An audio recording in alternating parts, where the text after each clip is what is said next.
Seguimos en tendencia semanal. Bueno, hay que hablar de los temas del momento, pero con puntualidad. Hablarlo con precisión y con todas las aristas, que es lo que caracteriza a este programa. Tenemos al querido amigo economista Henry Ebrard para hablar de reformas. Creo que hay muchas aristas precisamente que se pueden tocar de esas reformas, positivas y negativas. Yo creo que puede ser una reforma en muchos aspectos positiva para el país, para organizar el país a nivel empresarial, micro, pequeño y mediana empresa. Bienvenido, Henry. Muchísimas gracias por la invitación a su importante espacio. Gracias. Henry, el país se aboca a una gran reforma. ¿Cómo debe ser la reforma o el pacto fiscal, que es un mandato de la ley 112 de Estrategia Nacional de Desarrollo? Sí, cómo no. Mira, la República Dominicana, entiendo yo, se encuentra ahora en un momento histórico. Un momento tan importante, tan álgido como lo fue hace unos 30 años atrás, cuando producto de la combinación, una crisis social, política, económica profunda, la década perdida de los años 80, pues se implementaron una serie de reformas profundas que son las que permitieron, usando las palabras del doctor Balaguer, ubicar el avión ahí en la pista, listo para despegar. Estamos en una oportunidad parecida, pero en condiciones mucho más favorables, y esta vez no es un avión que estamos poniendo en la pista para despegar, es un cohete para ir y alcanzar las estrellas. Yo creo que esto es lo que está en juego. Tenemos la posibilidad, a través de un conjunto de reformas, y probablemente, como lo dice mi buen amigo Antonio Siriaco, el decano de la Facultad de Ciencias Económicas de la UAS, la madre de todas las reformas, de seguro es la reforma fiscal. Ahora, la reforma fiscal es una dentro de un conjunto de reformas, como lo ha anunciado el presidente, dentro de las cuales debemos de notar las que seguramente tienen más que ver con la reforma fiscal, todo lo que tiene con la seguridad social, tanto en el aspecto pensión, salud y seguro de desempleo. Es una tarea pendiente que no se ha podido resolver. Temas que tienen que ver con el mercado laboral, entonces código laboral, formalización, un acuerdo para ir mejorando los niveles salariales en los próximos años. El tema del sector eléctrico, por supuesto, y el tema de la recapitalización del Banco Central. Yo creo que es este conjunto, más a través de una revisión de la estructura del Estado, no tanto para que se gaste menos, sino que se gaste mejor. Y gastar mejor quiere decir ir limpiando probablemente algo de la infraestructura, el andamiaje del Estado, donde hay duplicaciones de funciones, duplicaciones de agencia, pero además de gastar mejor, es gastar más. Se necesita efectivamente mayor inversión en salud, mayor inversión en infraestructura. Todas esas reformas, si logramos implementarlas, van a propulsar el país no a crecer un 5% al año, sino se habla de que lo que se llama el crecimiento potencial, que está alrededor del 5% ahora, gracias a esas reformas, subiría probablemente a un 6.5%,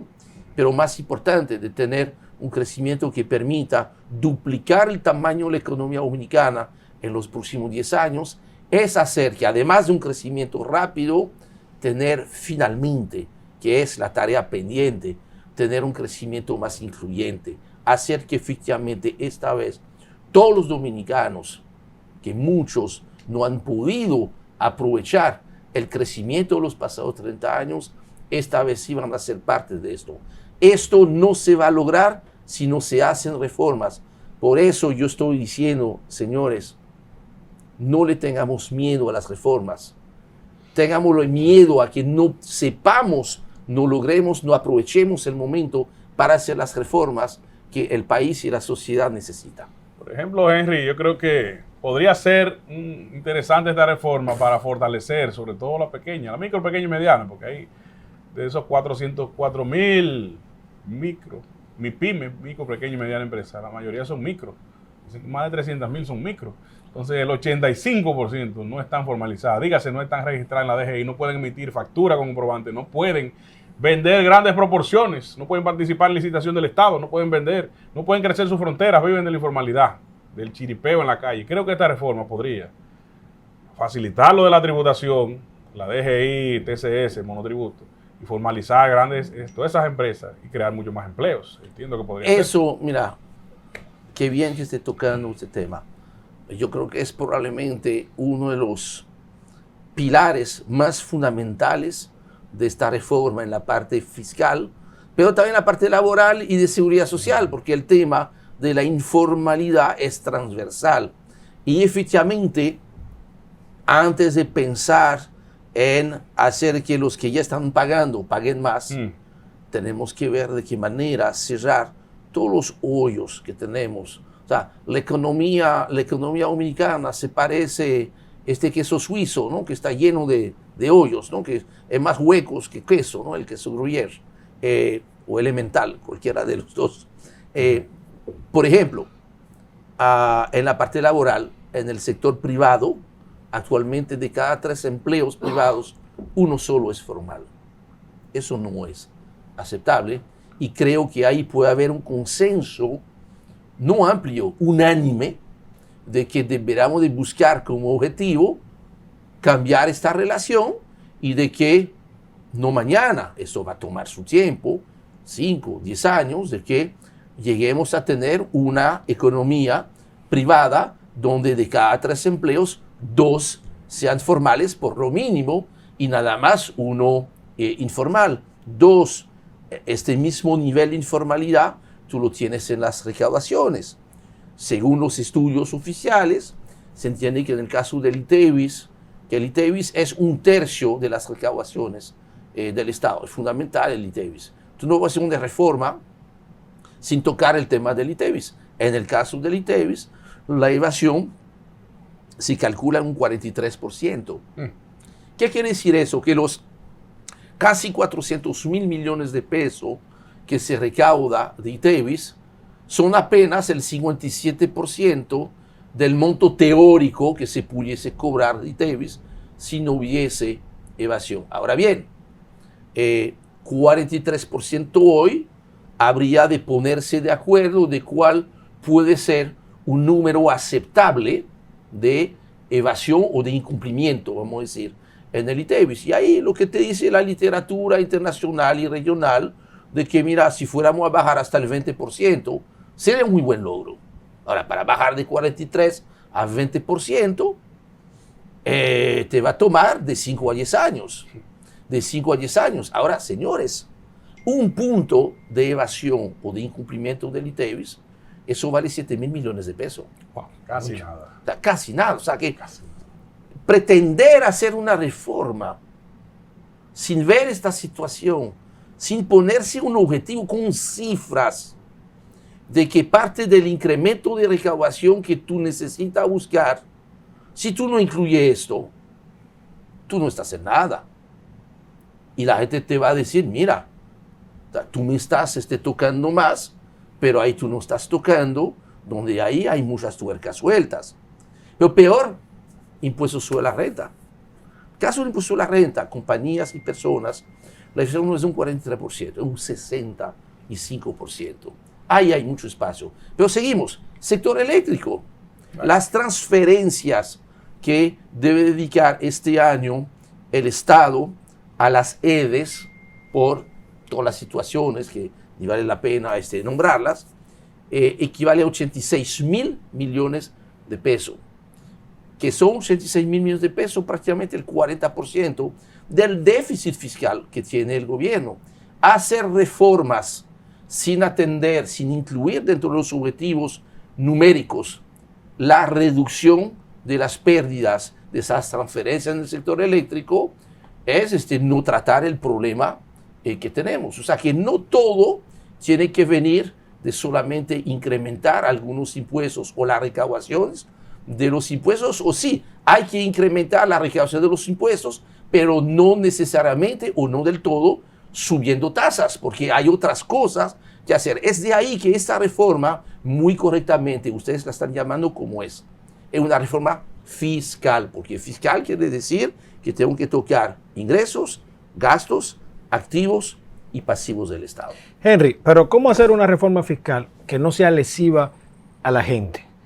Porque hay múltiples oportunidades. ¿Favorece, Henry, la eliminación de las exenciones o reorientar las exenciones fiscales que tienen algunos sectores? Ok, el caso interesante, mira, el caso de las exenciones. Y ahí probablemente tú te refieres a lo que los técnicos llaman, o mal llaman, porque es como raro, ¿no? El gasto tributario. En el gasto tributario, que es de hecho un capítulo oficial del presupuesto que cada año aprueba el Congreso. Que ahí se trata que un ejercicio que hace una comisión mixta de varios ministerios, pero especialmente del Ministerio de Hacienda, trata de calcular cuál es el costo de no estar cobrando ciertos impuestos que de aplicar la ley se fuese a cobrar. Por ejemplo, dentro de ese cálculo bastante teórico, porque mucha gente piensa que bajar este gasto tributario, esas exenciones, significa automáticamente incrementar las recaudaciones.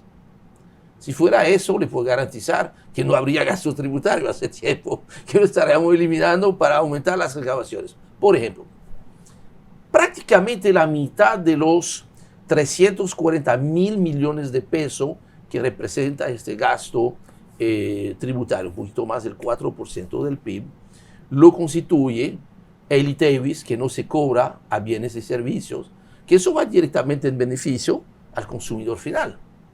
Que es ahí donde no hay que perderse. Ustedes van a escuchar a veces algunos que dicen que, mira, son exenciones que están recibiendo ni siquiera las empresas, los empresarios. Eso es falso de toda falsedad. Esos prácticamente 50.000 millones de pesos de exención del ITEVIS, que es el ITEVIS que no se cobra a los alimentos, a la electricidad, a la educación, a la salud, está dentro de este gasto tributario. Y creo que nadie en su sano juicio, ¿verdad?, va a estar planteando ponerle el ITEVIS a la electricidad, ponerle el ITEVIS a la yuca, al pollo y eso, al rancho ardiendo. Que lo ponen en los supermercados. Eso sí. Entonces, por eso que hay que tener mucho cuidado. Ahora, dentro de este paquete, tú tienes incentivos que existen a nivel sectorial o a nivel geográfico, y es cierto, todo se puede revisar sobre una base. ¿Cuál es esta base? De reconocer que un buen incentivo tiene que cumplir con 4 características. ¿Cuáles son las características de un buen incentivo? Primero, tiene que estar muy bien focalizado. O sea, si tú das un incentivo a todo el mundo, eso no es un incentivo. Tú tienes que decir, mira, yo necesito incentivar la gente que está produciendo muebles, para decir algo. Entonces, si tú quieres incentivar la producción de muebles, tú no tienes que dar ese mismo incentivo a los que buscan pescado en el mar. Sí. ¿Verdad? 2, además de estar muy bien focalizado, tiene que ser condicionado. Si voy a dar un incentivo, tiene que ser a cambio de algo. Tú estás invirtiendo, tú vas a una zona de poco desarrollo, tú me estás creando empleos que no existiesen. 3, tiene que ser limitado en el tiempo. Eso es. Porque se entiende que, mira, un incentivo bueno es tan bueno que en algún momento tú lo puedes quitar, porque ya la industria, el sector que tú lograste crear, ya se puede sostener sin tener incentivo. Eso es el incentivo, mira, el santo graal de los incentivos. Y finalmente, no menos importante, los incentivos tienen que ser muy bien administrados, y a veces es ahí donde termina pecando el mecanismo del incentivo, porque si el incentivo nació con un mecanismo perverso, que los hay, entonces se termina divirtiendo. Hay que revisar. Ahora, cuidado con uno que yo he escuchado, porque hay la tentación de decir, bueno, mira, vamos a quitar el incentivo a las zonas francas. Señores, autopista al desastre. ¿Por qué digo eso? No estoy diciendo que no habría que revisar, todo se puede revisar. Ahora, tenemos que estar claro en cuál contexto internacional nos ubicamos. En este momento hay 10, 20, 30 mil millones de dólares de inversiones que están franca. buscando ¿Dónde instalarse en la región. ¿A dónde ir? Si nuestro país, a diferencia de Centroamérica, a diferencia de Perú y Colombia, manda el mensaje de que estamos eventualmente contemplando bajar esto que nos está bajando allá, no solamente no van a venir los que pudiesen venir, sino que los que están aquí van a estar pensando irse a otra parte. Claro. Y ahí estamos con más de Hay que 200.000 empleos tener cuidado en más de 27 provincias del país. Yo creo que hay que tener mucho cuidado con eso. Lo otro que es turismo, que yo sé que es también muy delicado tocar. Ese te tengo una pregunta puntual, pero después Perfecto, de la pausa. vamos a tocarlo. Porque es un tema, nadie quiere pagar, ¿verdad? Pero como tú dices, los incentivos tienen un límite y una evaluación en el tiempo. Vamos a tratar ese tema después de la pausa aquí en Tendencia Semanal.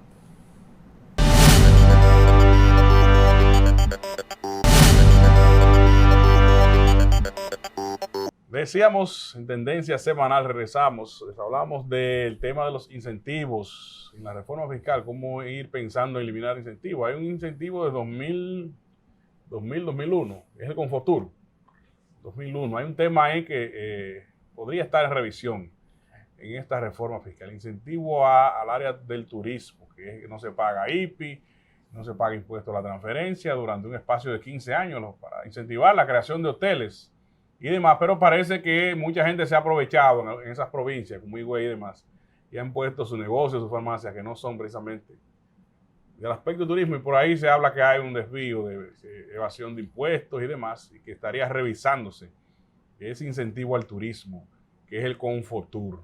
¿Cómo manejar esto sin que aleje las inversiones, pero buscando aumentar el tributo? Bien, de nuevo, yo creo que hay que verlo con mucho cuidado, ya que al igual que Zona Franca, turismo va a seguir siendo una columna vertebral del crecimiento del país en los próximos 10 años. De hecho, hemos visto como de manera tan extraordinaria la vitalidad de este sector. Recordemos, 2020 no hace tan lejos, hace 4 años atrás, abril, mayo, junio del 2020, entraron a la República Dominicana durante esos 3 meses 9 turistas. 9 millones. No, 9. 9. Que fue en el 2020. Ah, sí, el mundo cerrado. Había muerto, Sí.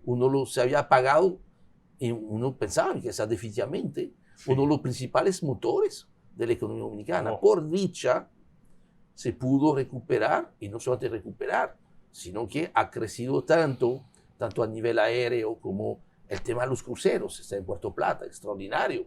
Más de 2 millones de cruceristas este año. Nuevas modalidades de turismo. Fíjense que si ustedes ven lo que ha pasado del 2018 al 2023, prácticamente el 90% del crecimiento en la llegada de turistas por los aeropuertos no se fue a hospedar a hoteles. El crecimiento del hospedaje fuera de los hoteles, Airbnb, Booking, las plataformas que sea, ha llegado a un punto tal de que hoy en día el parque de habitaciones fuera de los hoteles es mayor que el parque tradicional de los hoteles. Y eso que los hoteles han hecho muchas inversiones. Probablemente entre los dos parques tenemos una cantidad de habitaciones que supera las 230.000 habitaciones hoy en día. Eso es fabuloso. Entonces, esta industria hay que seguir apoyándola. Ahora, no es porque la vamos a seguir apoyando que no debemos estar viendo, porque mira, si solamente le cobramos impuesto a los sectores con dificultad y no le queremos tocar a los que están ganando, pues nunca vamos a cobrar. Entonces, en el caso del turismo, creo que hay que revisar cuáles son los polos que ahora necesitan incentivos. Pedernal, evidentemente. Yo no creo que nadie necesita muchos incentivos para construir un hotel en Punta Cana, y mucho menos en el centro del Distrito Nacional. Usted sabe que algunos hoteles, pues, por lo que yo tengo entendido, han logrado en algunos momentos tener esos incentivos. Eso no tiene sentido. Ahora, lo que usted acaba de decir, yo creo que sería perfectamente normal hacer que se incentive la inversión en este polo turístico que probablemente en los 10 o 15 años, cuando lo miremos, pues decir, mira, tú recuerdas cuando en el 2024 llegó el primer crucero, después del segundo crucero apenas, y no se veía quizás claro cuál iba a ser el futuro, pues está ahí. Hay que revisar todo eso con mucho cuidado porque hay que tener claro cuáles son los mensajes que vamos a mandar. Pero realmente, ¿dónde está el dinero? Es lo que acabamos de decir. El total de recaudaciones, la meta del 2025, sin reforma, anda por los 1.200 billones de pesos. Quiere decir que prácticamente 3 partes iguales, prácticamente. El ITEVI son unos 400.000 millones de pesos, el impuesto a la renta unos 400.000 millones de pesos también, y después todos los demás impuestos, otros 400.000 millones, y dentro de esos 400.000 millones, los combustibles probablemente se llevan unos 90.000 millones de pesos. Entonces, donde hay que focalizarse es en el ITEVIS y en el impuesto a la renta. Y quien controla el ITEVIS, las ventas, ya tiene un mejor control sobre el impuesto sobre la renta. Porque si en el sistema tú dejas escapar ventas, el impacto es mayor en el tema del impuesto sobre la renta, porque tú vas a tener todos los costos y gastos, pero tú no vas a tener todas las ventas. Entonces, es ahí donde yo creo que hay que enfocarse. Y sí, también tú puedes evaluar ampliar bases, en el caso del ITEVIS, pero de nuevo, con mucho cuidado. Yo creo que en ningún país del mundo donde se ha desarrollado bien la fiscalidad se pretende cobrar el ITEVIS a todos los productos. Yo creo que hay que definir una canasta básica de alimentos, eventualmente algunos servicios o algunos bienes que no son alimenticios, que tengan o una tasa cero o una tasa intermedia, que puede ser 6, 8%, de modo que sería muy interesante como parte de la narrativa alrededor de la reforma. Yo creo que la narrativa es tan importante como las propias medidas. Es que algunos productos puedan bajar de precio producto de la reforma. Eso ayudaría a que otros productos, que por supuesto, mira, si tú amplías la base, quiere decir que sí, que efectivamente lo que no pagaba ITEVIS, si paga ITEVIS ahora, va a subir un poquito de precio. Entonces, tratemos de ver esos bienes que son los más sensibles para los hogares del quintil 1, quintil 2, el 20, el 40% de los hogares, para que por lo menos dentro de la historia vean que, mira, yo te creo, me fascina ir a viajar a la luna, pero mira, el viaje es muy largo, antes yo quiero tener, mira, unas papitas, una bebida, una buena... Dame algunas cosas rápidas para que yo vea que, mira, la reforma también me está beneficiando, no dentro de 10 años, sino ahorita mismo. Henry, hablamos al principio que la reforma debe tener tema recapitalización del Banco Central, el tema eléctrico y el tema fiscal. Sí. Hablamos de una reforma fiscal, pero en definitiva no hablamos de montos. ¿Qué montos se necesita dentro de una reforma para hacer sostenible la economía, reducir el déficit fiscal, pero también reducir el endeudamiento? ¿Qué monto sería necesario para poder sostener y hacer sostenible la economía? Sí, hay que ir a ver al mismo tiempo el tema de los ingresos, de los gastos y el tema del déficit. Porque es importante el tema con el déficit, porque primero deberíamos de llegar, que no los tenemos, unos consensos básicos sobre ese tema. Algunos te dicen que la meta debe ser no tener déficit, que un Estado no debe tener déficit. No estoy de acuerdo con eso. ¿Por qué?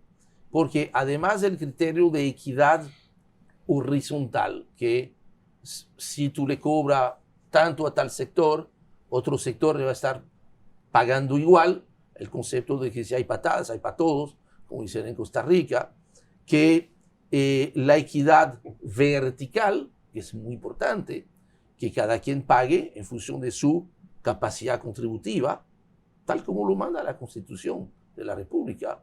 Entonces, mira, quien más tiene, paga más, el que menos tiene, pague menos.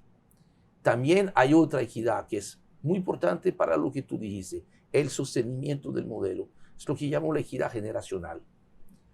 Eso es el concepto de que es completamente irresponsable o fuera irresponsable por parte de nosotros como generación de ahora no tener ninguna disciplina, tener fiesta, cero disciplina, y porque es fácil, porque ese déficit por gastos no productivos lo van a estar pagando las generaciones futuras a través del endeudamiento. Ahora, del mismo modo, tampoco sería justo que un puente, una obra que se va a seguir usando de entre 30 a 40 años, la esté pagando nada más la generación de hoy. Por eso que entonces el nivel de déficit debe de ser un nivel que nos permita ir bajando un poco la presión que nos causa el nivel de la deuda y especialmente su servicio, el pago de los intereses.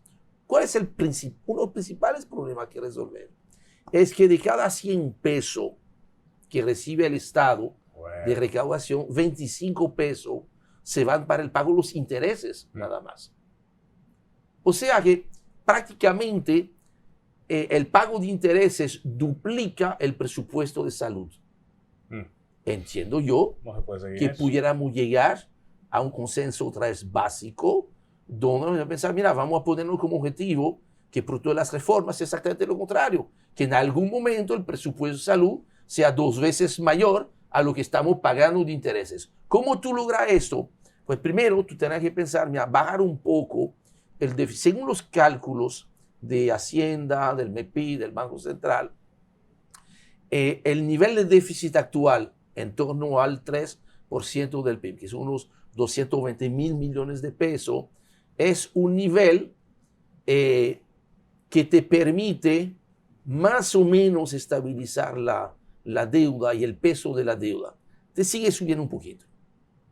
Como la idea es que necesitamos liberar dinero bajando los intereses, habría que ir paulatinamente bajando el nivel de déficit. Según esos cálculos, cuando ya tú estás en un 2.5% del PIB de déficit, ya tú empiezas no solamente a estabilizar, pero empieza a bajar la presión. Y se piensa que, mira, no mañana, dentro de unos 5 o 6 años, se pudiese tener como meta bajar a la mitad el nivel del déficit fiscal, pero tener todavía un déficit fiscal del 1.5%, que básicamente se dice que, mira, todo lo que gasto de capital, que hay que incrementarlo, eso se va a financiar a través de la deuda, pero obviamente los gastos corrientes tendrán que ser cubiertos por los ingresos. Mencionaste las plataformas ahorita. Parece que en esta vuelta, como dice, no se van a salvar Airbnb, Netflix y demás plataformas. Y sí, parece que también se estaría revisando los $200 por internet. Sobre todo el tema de esas plataformas, que ninguna pagan impuestos que en otros países sí. Entiende que esto va a afectar mucho a la clase media, pero que es necesario ya ese hoyo fiscal del gobierno penetrarlo. Sí, mira, de nuevo, es una cuestión la ley de cine también. Y un poquito de 4.000 millones. De equidad horizontal, ¿no? No me parece correcto que con el boom que ha tenido, porque no es, mira, realmente yo creo que lo que está en juego no es tanto cobrar un impuesto a Airbnb, sino que Airbnb te ayude a cobrar impuestos a esos grandes ingresos que se están generando, y ahí no me vengan con el cuento que eso está afectando a clase media y clase baja. Ahí, mira, la persona que tiene 10, 15 apartamentos y que no paga impuestos sobre sus ingresos no es pobre. Y precisamente hay que tenerle mucho cuidado en este proceso de que no volvamos a lo que a veces pasa en la República Dominicana, es que se usa a los pobres para defender los intereses de los ricos.